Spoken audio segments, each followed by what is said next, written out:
اور کراچی میں بھی جتنے الیکشنز ہوئے ہیں اللہ کا شکر ہے کہ باقی جماعتوں کے ووٹ گر رہے ہیں اور پیپلز پارٹی کے ووٹوں میں اضافہ ہو رہا ہے، اور اللہ نے چاہا تو جو بلدیاتی الیکشن اگلے مہینے ہوں گے مجھے امید ہے کہ پاکستان پیپلز پارٹی کا میئر کراچی سے بنے گا، پیپلز پارٹی کے امیدوار بہت بڑی تعداد میں جیتیں گے، اس لیے کہ ہم کراچی کے شہریوں کی خدمت کر رہے ہیں۔ ابھی NA 240 کا الیکشن ہوا ہے، وہاں پر ہمارے 7,500 ووٹ تھے 2018 میں، جب ٹرن آؤٹ 37% سے زائد تھا۔ جب ٹرن آؤٹ گر کے 8% پہ آیا ہے تو پیپلز پارٹی کے ووٹ 7,500 سے 5,500 پہ آئے۔ ہمارے ووٹ 61 سے 10,000 نہیں ہوئے، ہمارے ووٹ 30,000 سے 10,000 نہیں ہوئے، ہمارے ووٹ گرے، لیکن اگر تناسب دیکھیں تو ہمارے ووٹ کم گرے، لیکن میں سمجھتا ہوں کہ وہ بھی کمی اس میں نہیں ہونی چاہیے تھی۔ NA 249 میں جب 40% ٹرن آؤٹ تھا، پیپلز پارٹی کے ووٹ تھے 5,500۔ جب ٹرن آؤٹ بہت کم ہوا، بائی الیکشن ہوا، تو پیپلز پارٹی وہ سیٹ جیتی اور ہم 5ویں نمبر سے جو ہے وہ چلے گئے پہلے نمبر پہ، پہلے نمبر والے آگے 5ویں نمبر پہ اور دوسرے نمبر والے آگے 6 نمبر پہ۔ تو یہ کراچی کے لوگوں کی اعتماد کا مظہر ہے کہ لوگ کراچی کے جو ہیں وہ پیپلز پارٹی پر اعتماد کر رہے ہیں، اور انشاءاللہ تعالیٰ بلاول بھٹو زرداری کی قیادت میں ہم اس کو مزید آگے بڑھائیں گے۔ مجھے تھوڑی سی اور بات کرنی ہے کہ پرچی میرے پاس آئی ہے کہ آپ کا ٹائم اتنے بجے ختم ہوگا۔ میڈم یہ جو شجیل میمن صاحب نے ذکر کیا کچھ باتوں کا، میں ریپیٹ نہیں کروں گا لیکن تھوڑا سا اضافہ اس میں ضرور کروں گا۔ ایک تو بڑا عجیب سا ایک سلوگن پھیلایا جاتا ہے کہ پاکستان کی عوام نے ایک جماعت کو اکثریت دی اور ان کے ساتھ ظلم اور زیادتی ہو گیا، امریکہ نے مل کے اور پتہ نہیں کس کس ملک نے مل کے ان کو حکومت سے ہٹا دیا۔ میڈم آج بھی جو جماعتیں وفاقی حکومت کا حصہ ہیں انہوں نے 2018 کے متنازع ترین الیکشن میں، جس میں PTI کو زبردستی جتوایا گیا، آج کی حکومت کی جو کولیشن حکومت ہے ان جماعتوں نے 70% ووٹ لیا ہے 2018 کے الیکشن میں، اور PTI کو 28% ووٹ ملا تھا۔ PTI کے پاس سمپل میجورٹی بھی نہیں تھی، PTI کی حکومت بھی کولیشن گورنمنٹ تھی، اور PTI کی حکومت ختم اس لیے ہوئی کہ ان کے اتحادیوں نے ان کا ساتھ چھوڑا ہے۔ ان کے اتحادی ظاہر ہے کہ ان کی نالائکی کا بوجھ اپنے کاندھوں پہ نہیں اٹھا سکتے تھے، انہوں نے مناسب سمجھا کہ اس کو چھوڑا اور عمران خان صاحب کو گھر بھیج دیا۔ اب مجھے سمجھ نہیں آتی کہ یہ جو ایک کہانی ہے کہ امریکہ نے ختم کیا، بھائی وہ کہتے ہیں مراسلہ جو ہے وہ آیا تھا 7 مارچ کو، ان کو پتا چلا کہ جی یہ کوئی سازش ہو رہی ہے، اور کسی امریکی آدمی نے جو ہے ہمارے سفیر کو کچھ کہہ دیا۔ 8 مارچ کو عدم اعتماد کی تحریک قومی اسمبلی میں جمع ہوئی ہے۔ 9 مارچ کو وزیر اعظم صاحب فرماتے ہیں میں تو شکرانے کے نفل ادا کر رہا ہوں کہ ان لوگوں کو میں نے ٹریپ کر لیا ہے، یہ میرے ٹریپ میں آ گئے ہیں، اور میرے پاس ٹرمپ کارڈ ہے، میرے پاس سرپرائز ہے، میرے پاس پتہ نہیں کیا کیا ہے، میں ان کو بتا دوں گا کہ میں کیا کیا کچھ کر سکتا ہوں۔ 27 مارچ کو جا کر انہوں نے اسلام آباد کے اندر وہ خط لہرایا، جب ان کو پتا تھا کہ اب ان کی حکومت جا رہی ہے، اور لفافت میں وہ دکھایا کہ میرے پاس یہ خط پڑا ہوا ہے۔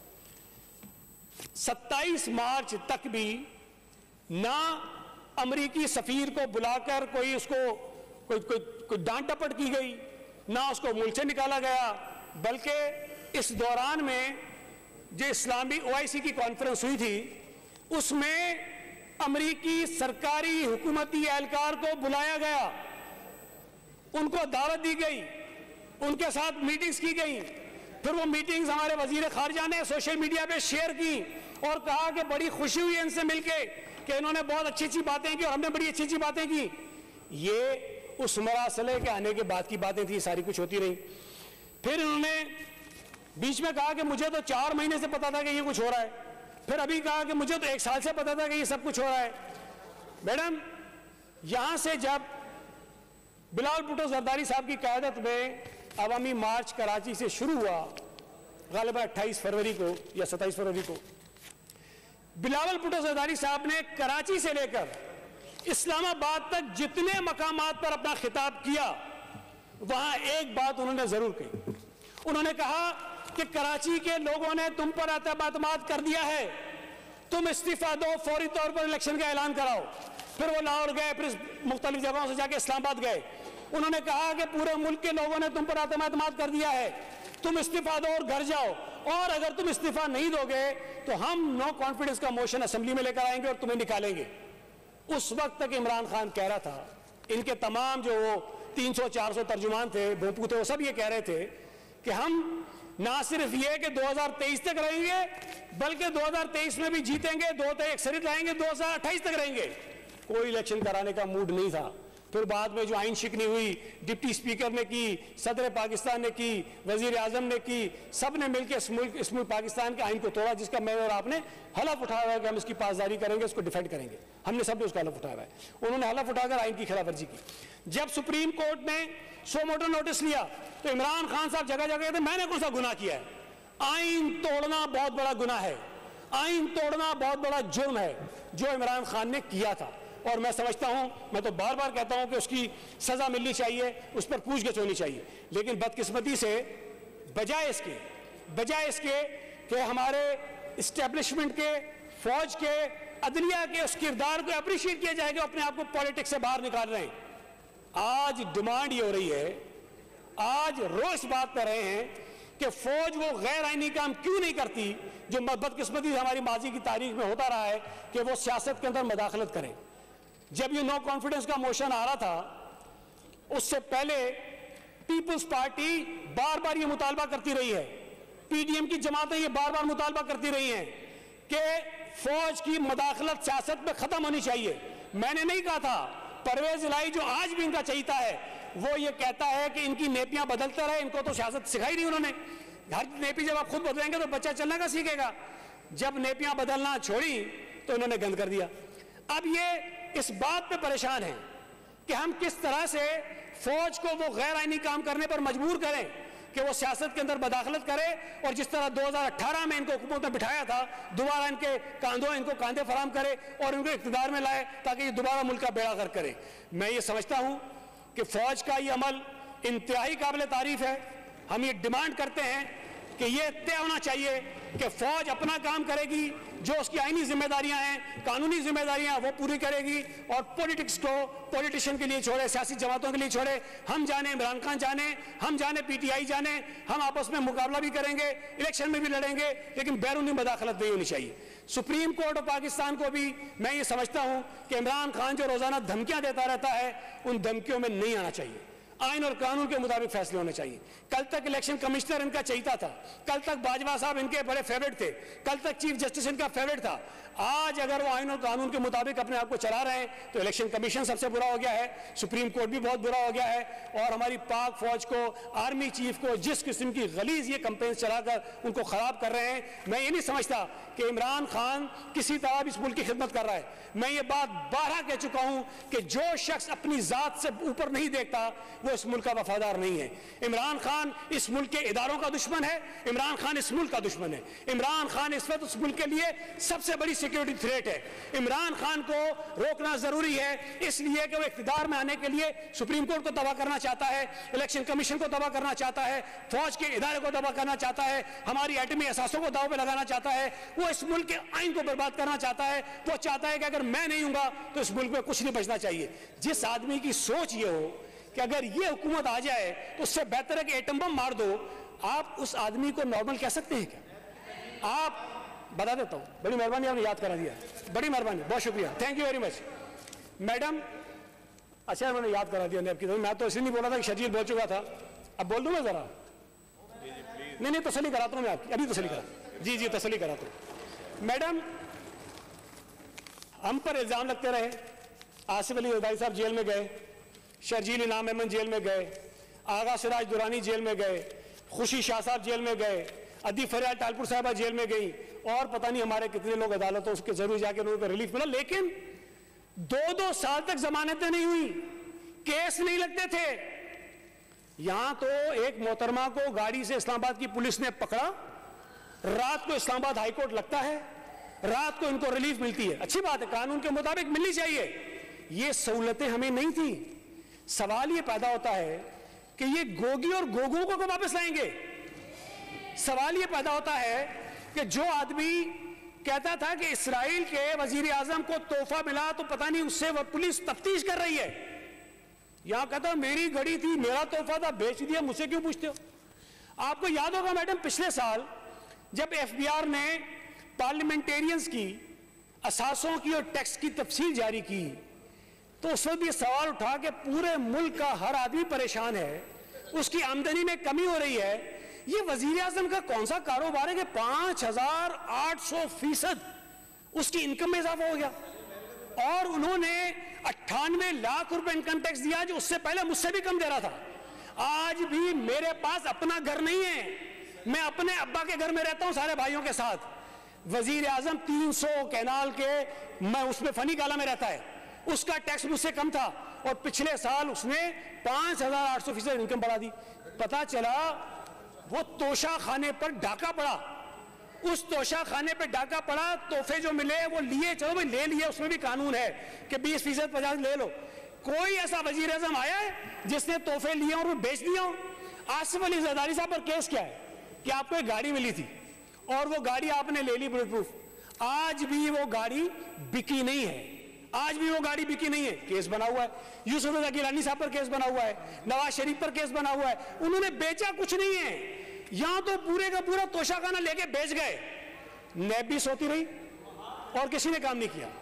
اچھا دوسری بات ایک وہ طیبہ بی بی ہیں جن کا آج کل ٹی وی پہ انٹرویو بھی چل رہا ہے, ان کے ساتھ جو بھی زیادتی کی نیب نے, اس نے سمجھا کہ عمران خان صاحب نے وہ پتہ نہیں کون سا پورٹل شروع کیا ہے, میں شکایت کر دیتی ہوں شاید میرا مسئلہ ہو جائے گا, اس نے اپنی کمپلینٹ بھیجی.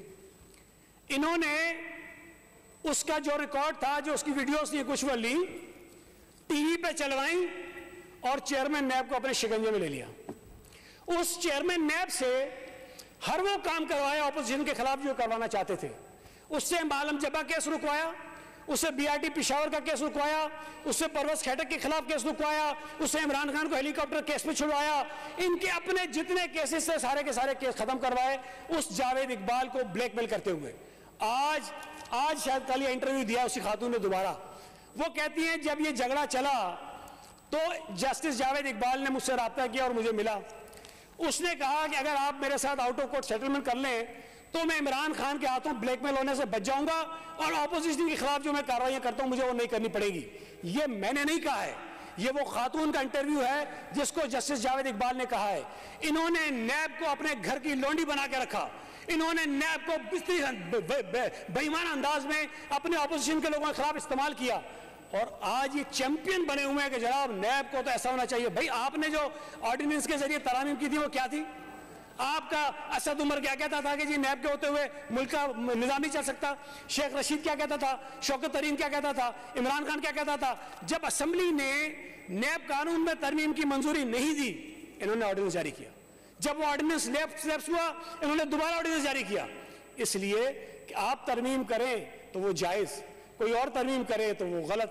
آئی ایم ایف سے آپ معاہدہ کریں کہ سبسڈیز واپس کرنی ہے, پیٹرولیم ڈیولپمنٹ لیول لگانی ہے تو وہ جائز, کوئی اور معاہدہ کرے تو وہ ناجائز. آپ بجلی کی قیمتیں بڑھائیں وہ جائز, کوئی اور بڑھائے وہ ناجائز.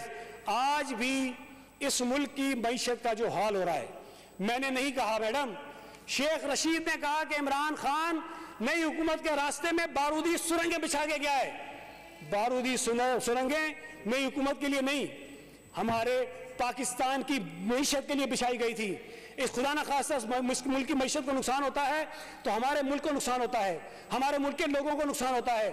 میں تو سمجھتا ہوں کہ لوگوں کے اوپر بہت بوجھ پڑا ہے مہنگائی کا, لیکن کم از کم ایک بات کو ضرور اپریشیٹ کریں کہ ملک کی معیشت کو بچانے کے لیے, ملک کو ڈیفالٹ سے بچانے کے لیے ماضی کی نالائق حکومت کے گناہوں کی سزا جو ہے وہ ہم اٹھا رہے ہیں, لیکن اس ملک کو بچا رہے ہیں, اس ملک کی معیشت کو بچا رہے ہیں تاکہ کسی طرح اس ملک کو کرائسس سے نکالیں, اور وہ جو پولیٹیکل بیشلیک آ رہا ہے اس کا ہم سامنا کرنے کو تیار ہیں, ہم اس کو فیس کر رہے ہیں. میں یہ سمجھتا ہوں کہ یہ چیزیں مناسب نہیں ہیں کہ آج وہ پتہ نہیں باتیں ایسی کرتے ہیں کہ کوئی انڈیا کا ایجنٹ ہے. بھئی مودی کے لیے شرجیل نے تو کہا کہ الیکشن کمپین چلائی نا, وزارت عظمیٰ کے عہدے سے ہٹنے کے بعد بھی ہر تقریر میں مودی کی خارجہ پالیسی کی تعریفیں کرتے ہوئے کہتا ہے کہ خارجہ پالیسی ہونی چاہیے تو بھارت جیسی ہونی چاہیے. بھارت کی خارجہ پالیسی آزاد خارجہ پالیسی ہے, بھارت کی خارجہ پالیسی عوام کے حق میں خارجہ پالیسی ہے, بھارت کی خارجہ پالیسی خوددار خارجہ پالیسی ہے. یہ ساری باتیں کرتے ہوئے وہ بھول جاتا ہے کہ وہ اپنے آپ کو اور اپنے وزیر خارجہ کو ناکام کہہ رہا ہے جو اس کے ساتھ تھا. اگر بھارت کی خارجہ پالیسی اچھی تھی تو بھئی تمہیں کس نے روکا تھا؟ تم 4 سال وزیر اعظم تھے، تمہارے وزیر خارجہ تھے، پوری حکومت تمہاری تھی، تم نے کیا کر لیا؟ اس پوری دنیا میں پاکستان کو تنہا کیا. چائنا جو ہمارا اچھا دوست تھا اس سے تعلقات خراب کیے، ایران اچھا دوست تھا اس سے تعلقات خراب کیے، ملیشیا کے ساتھ تعلقات خراب کیے، سعودی عرب کے ساتھ تعلقات خراب کیے، امریکہ کے ساتھ تعلقات خراب کیے، یورپی یونین کے ساتھ تعلقات خراب کیے. اس ملک کو پوری دنیا میں تنہا کر کے رکھ دیا.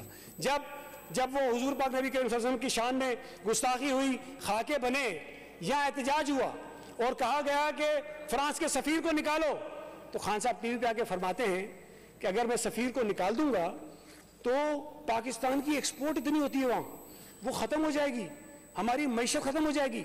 اس لیے کہ اس وقت اپنی ذات انوالو نہیں تھی، اس وقت کوئی اور بات تھی، تو یہ موقف تھا. جب اپنی اوپر آئی تو مسجد نبی کی بھی توہین کرواتے ہیں. مسجد نبی میں جا کر لوگ اس کی توہین کی، وہاں جا کر اپنی جو گندی سیاست تھی اس کو وہاں پھیلایا. اس کے نتیجے میں وہاں لوگ جن کے ہاتھوں استعمال ہوئے وہ سزائیں بھگت رہے ہیں، ان کو وہاں سے نکالا جا رہا ہے. جس آدمی کی سوچ یہ ہو کہ وہ اپنی سیاست سے اوپر بڑھ کر کسی چیز کو نہ سمجھتا ہو، ہم اور آپ تو تصور نہیں کر سکتے. اچھا چپ ہو جاؤ بھائی، ڈسٹرب نہ کریں آپ ہاؤس کو ڈسٹرب نہ کریں. میں کہہ رہا ہوں لعنت ان لوگوں پر جو مسجد نبی کے نام پر جھوٹ بولیں، لعنت ان لوگوں پر جو مسجد نبی کی توہین کریں، لعنت ان لوگوں پر جو مسجد نبی کی توہین کروائیں، لعنت ان لوگوں پر جو مسجد نبی کی توہین کرنے والوں کی سپورٹ کریں، لعنت ان لوگوں پر جو مسجد نبی کے توہین کرنے والوں کے پیچھے کھڑے ہوں. ہم کریں ہم پر، یہ کریں ان پر، یہ کوئی بات ہے؟ یہ کوئی بات ہے؟ بالکل صحیح کہہ رہے ہیں. توہین مسجد نبی کرنے والوں پر بے شمار لعنت، ان کے حمایتیوں پر بے شمار لعنت، وہ کروانے والوں پر بے شمار لعنت. میڈم ان کے دیکھیں، کبھی حق و باطل کی جنگ بنا دی سیاسی لڑائی کو، کبھی غداری کے سرٹیفکیٹ دینا شروع کر دیے، کبھی مذہب کارڈ کو استعمال کرنا شروع کر دیتے ہیں. یہ شرجیل بھائی ایک بات کہہ رہے تھے، انہوں نے کہا اگر ایک دفعہ کلمہ پڑھ کے کہہ دو مان لوں گا. بھائی وہ پڑھ لے گا. جو آدمی صبح شام جھوٹ کے سوا بولتا کچھ نہ ہو، آپ اس سے یہ توقع کرتے ہیں کہ وہ سچ بولے گا؟ وہ دیکھیں میڈم، ہم گنہگار لوگ ہیں، مجھے مذہب کے بارے میں بہت نہیں پتا، میں بہت عام سا گنہگار آدمی ہوں، بہت خطا کار آدمی ہوں. لیکن اگر کوئی آدمی صلی اللہ علیہ وآلہ وسلم نہ کہہ سکے، جو آدمی خاتم النبیین نہ کہہ سکے، جو آدمی امر بالمعروف کو کہتا ہے، نہیں انر منکر نہیں کہہ سکتا، ایک ساتھ پڑھ دینا ذرا، نہیں کہہ سکتا، جو دستاویزات نہیں کہہ سکتا، جو معیشت نہیں کہہ سکتا، جو روحانیت نہیں کہہ سکتا، وہ ہماری اردو کی مذاق اڑاتا ہے. میں یہ سمجھتا ہوں، دیکھیں میڈم بات یہ ہے، میں یہ مطالبہ کرتا ہوں موجودہ حکومت سے کہ یہ جو گوگی صاحبہ ہیں ان کو فوراً واپس لائے جائے. گوگی صاحبہ کو فوراً پاکستان واپس لائیں تاکہ یہاں وہ گوگوں کے نام بھی بتائے، اور یہاں اس ملک میں نے نہیں، علیم خان ان کے ساتھ بیٹھا تھا، اس نے پریس کانفرنس کی کہ کس طرح ہر ٹرانسفر پوسٹنگ کے ریٹ فکس تھے، کس طرح سے ڈی سی کے ریٹ، ایس ایس پی کے ریٹ، کمشنر کے ریٹ، سیکرٹری کے ریٹ. اور اگر آپ غور کریں تو پاکستان کی تاریخ میں کسی صوبے میں اتنے تبادلے نہیں ہوئے ہوں گے جتنے ان کے 3-4 سال کی حکومت میں پنجاب میں تبادلے ہوئے ہیں، بے شمار تبادلے. ایک دن لگ رہا ہے دوسرے دن ہٹ رہا ہے، سارے یہ تماشے ہوتے رہے. میں یہ سمجھتا ہوں کہ ان کو معافی مانگنی چاہیے پوری قوم سے کہ انہوں نے جو جھوٹے وعدے کیے تھے لوگوں سے، 1 کروڑ نوکریوں کا وعدہ کیا، 50 لاکھ گھروں کا وعدہ کیا، پھر یہ پتہ نہیں اس پہ انڈے پہ، کٹے پہ اور مرغی پہ پتہ نہیں کس پہ لا کے لوگوں کو چھوڑ دیا. تو یہ ڈرامے بازیاں بند ہونی چاہیے، اس ملک کے اداروں کے خلاف سازشیں بند ہونی چاہیے. آپ کو پولیٹکس کرنے کا بالکل حق ہے، آپ کو تنقید کرنے کا بالکل حق ہے، آپ کو الیکشن لڑنے کا بالکل حق ہے، اور ہم اس بات کے دائی ہیں کہ آپ کو لیول پلینگ فیلڈ ملنی چاہیے. لیکن میں آخر میں ایک بات یہ کہہ رہا ہوں میڈم، پاکستان میں عمران خان پاکستان کی سیاسی تاریخ کا ایک تاریخ ترین باب تھا جو بند ہو چکا ہے، اور انشاءاللہ عمران خان کا کوئی مستقبل اس پاکستانی سیاست میں نہیں ہے. Thank you. Thank you.